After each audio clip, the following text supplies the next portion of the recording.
En me renversant, on a abattu à ces domaines que le tronc de l'arbre de la liberté.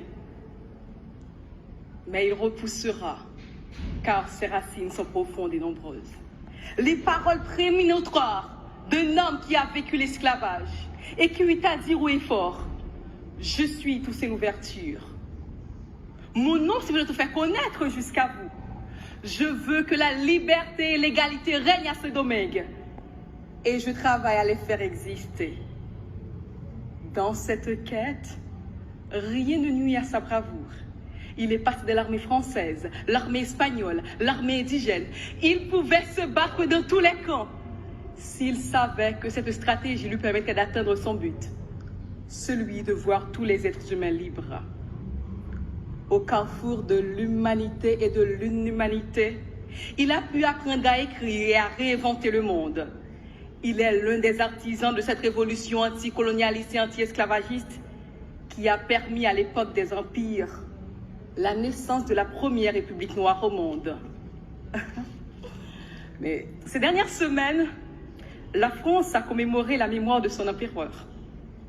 Elle a aussi inauguré un jardin en honneur de Toussaint Louverture, où il est écrit « Général français ». Mais a-t-elle suffisamment rappelé sous les ordres de qui Toussaint Louverture a été arrêté, déporté en France, qu'il a été enfermé dans les geôles glaciales du Fort-de-Joux? Sait-on assez que c'est ainsi qu'est mort celui qui pour tout un peuple représentait l'espoir? Mes compatriotes haïtiens auraient aimé entendre dire que Toussaint leur appartient, tout comme la France clame qu'il est son citoyen. Mais retenez, mesdames, messieurs, vouloir l'attacher à une nationalité, l'enfermer dans une citoyenneté, c'est trop réducteur, beaucoup trop réducteur. C'est priver l'humanité entière de l'une de ses plus belles incarnations. Car l'homme en question est sans limite, sans bornes et sans frontières. Je vous parle d'un homme qui lutta pour un possible impossible, qui a fait plus que décrocher la lune. Il a cru et permis de croire que les esclaves étaient les êtres humains comme les autres. Et comme les autres, ils avaient droit à la dignité, au prix de cette terrible devise, vivre libre ou mourir. C'est avec des lettres de sang que les esclaves de Saint-Domingue ont écrit l'universalité des droits humains. C'est ainsi qu'ils ont revendiqué en acte le droit à l'autodétermination des peuples, de tous les peuples. Un peu ce qui est écrit à quelque part d'ici, au jardin de Luxembourg. En Haïti, le 18 mai dernier, nous avons célébré le drapeau, une fête d'union et de communion tournée vers ce passé glorieux qui continue d'étonner et d'éblouir le monde. Comment, me direz-vous, avons-nous pu faire cela pour en arriver là? Où sont passés ces idéaux de liberté et d'égalité? Vous me direz sans doute qu'ont fait, que font ces pays, amis, auprès de qui les Haïtiens ont payé si chèrement leur liberté. Il y a beaucoup d'enseignements à tirer d'hier à aujourd'hui pour comprendre les origines de cet échec, en démêler les responsabilités croisées. Il y a beaucoup à faire pour à nouveau faire fleurir l'arbre de la liberté.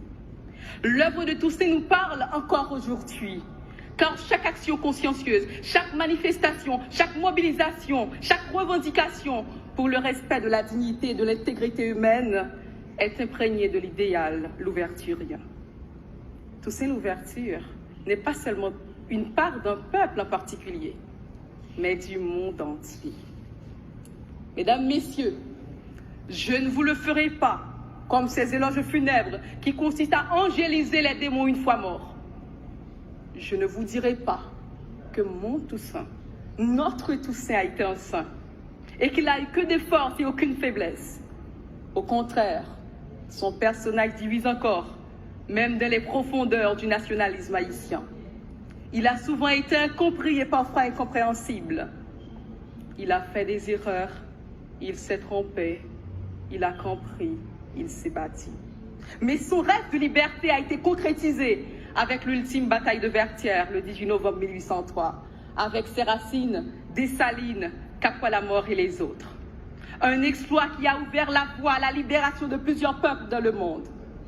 Mesdames, Messieurs, soyons des porteurs d'espoir. Et je termine mon éloge à Toussaint en universalisant la devise du Panthéon. Aux grandes femmes et aux grands hommes, l'humanité reconnaissante. Je vous remercie.